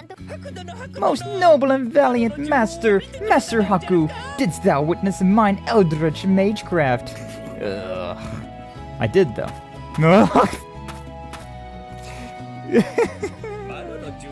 Forsooth, such ignoble beasts are as weak beneath the Reaper's man's sight before my spell weaving. It's probably because I nursed him back to health, but Roro seems to be getting weirdly attached to me. Yeah, he's my bestie now, apparently. He really is gay. So, kid, how was it? Awfully anxious for how easy that job turned out to be, huh? Ukon goes out to me having finished barking instructions at his men. While you were carrying on, got us all anxious too. Nah! Or laughter rises from Ukon's men. No, that was... I guess it was just all a misunderstanding. Misunderstanding? Are we gonna finally tell them? Well, see, I was sick from a much bigger one of these things attacking me not too long ago. So when everyone started talking about Giri, I mistakenly assumed it was gonna be that huge one. If I known it was these little guys, I wouldn't have gotten so worked up. Yeah, deathly quiet. What did you say? A big one? Laughter suddenly stops. Did I kill the mood? What did you... Say that again, kid. Ukon stares at me, frozen. Not just Ukon, all his men freeze in place too. You said you saw a much bigger one. Yeah, it was similar to these guys, just enormous. Did his body seem hardened like an outer shell or a carapace? Well, after Ukon's questioning, I try to remember the details of the attack. Now you mention it, yeah, its whole body seemed to gleam black. It looked really tough. Gleam black? It was green! What do you mean? Alright, whatever. Its horns were much longer too. Cripes. That's the case. We're in serious trouble. Oh shit! Well, then it happens. Before I can blink, a massive shape bursts from the bushes, scything towards us. Wasn't any time to react as it blurs past the man nearby, sending something flying up into the air. Yeah, that's the one that I was remembering. Again, it's very green, but okay.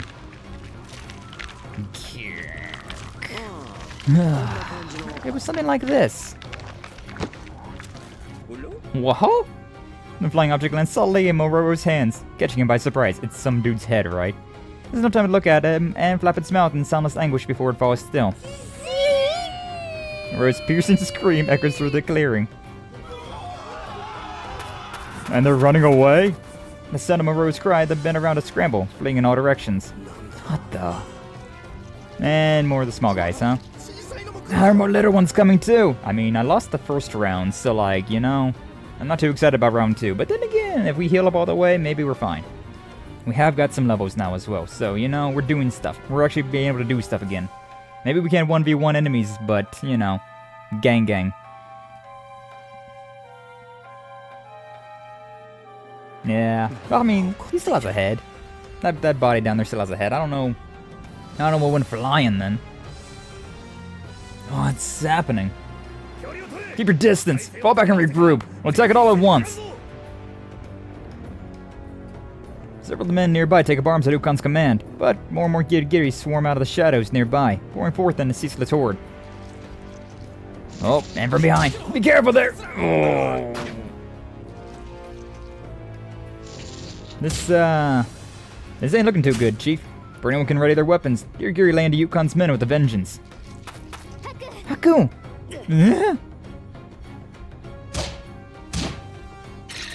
Hey, good job, Haku.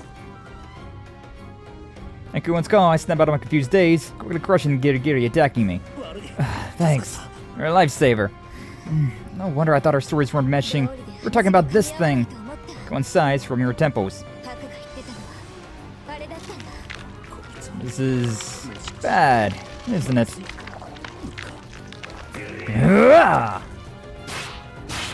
You think that this guy would have a bigger sword? Definitely strikes me as the type to have like a great sword. Fall back! Carry the wounded, you can still stand. Move! That guy's still alive? Alright, whatever. Got mows down on the Giri, carrying unconscious men over each of his shoulders. How the hell are you managing that one? Bro's just built different. Very base. You two, what are you doing standing there like that? Get moving! Yeah. With a knot of dread in my stomach, move to obey, try my best to flee. But I can't move. Every weight pins my legs down. Boro, that's not the time! Stand up and run, boy! What are you clinging to my legs for? Damn it, can't move. Or even get on your own 2 feet. Thou mayst well ask the very trees uproot and spring legs. I say, I cannot move. And I can't move because you're clinging to me. Come on, get up. Try to pull Mororo up to make him stand, but he's clinging so tightly I can't budge him. No, alack and cry thunder, but abandon not for Mororo to so pitiable an end. That's why I'm telling you to stand. Do you want to die? Damn it. Can't move with him on me like this. What are you playing at, kid? Need to move, now. Does it look like I'm playing? Ah, shit. As we continue to waste precious time, the Giri swarm surges forward. And beyond them, the hulking monstrous Giri gorges itself on the severed head of the poor man. I mean... Okay, sure. Yeah, like, it definitely felt like it was the dude's severed head, but, like, his body did not... It was not missing a head. I'm just saying, you know? I wanted to see a beheaded man. Oh, we're surrounded. Seem awfully calm. If a plan of some kind, moping. I wouldn't call it a plan, but I can probably get myself out. Oh, that's great. You do have flashbangs. Wait, just you? Yeah, just me. And where does that leave me? Well, this isn't a fine pickle. You're not gonna run off and abandon me, right? Don't worry. If it were so easy to drive me off, I would have abandoned you a long time ago. But what should we do? So this is it, huh? Guess there's no choice. Good. Missy, I'd ask this of you, but you need to get the others far away from here. Ukon's voice carries an unusual weight. What is he planning to do? Don't die, man. You're kinda cool. I like ya. You don't need to die against these weird grasshopper scorpion things. Wait just a moment. Kuon steps forward. This is my last one, so I wanted to save it, but... Takes the small tube hanging from her waist. Ready, everyone? Going to open the way for us. When you give the signal, cover your eyes and ears. And then run as fast as your legs can carry you. Oh, this is what she used when... I see. Flash grenade, huh? What manner of weapon art thou making ready? Here goes. 3, 2, 1. Kuon yanks something from the flash grenade, then hurls it with all of her strength. Hopefully not all of her strength, it's not that far away from us. Alright, everyone, run! What infernal light blazeth mine eyes! I almost want to kick him down. Be crazy work. I mean, hey, at least he stopped holding on to us. And there's our boy. Level 3, 4, and 4. We're getting there. We're getting there. Morale boost. Oh, yo, allies with range get an 8% increase in attack, defense, and speed. That's not bad. Yeah, getting like some sort of like buffs with Haku would be kind of massive, considering he's not that strong. Although he is a lot stronger now than he was at level 1. Codex anti-poison. Ooh, reduces chance of being poisoned by 75%. Stalewart heart. Defense increases by 10%. Cool. Okay, so these are different. So I was wondering if this was like a cumulative pool, like this BP allocation, but no. They just happen to have the exact same amount of BP.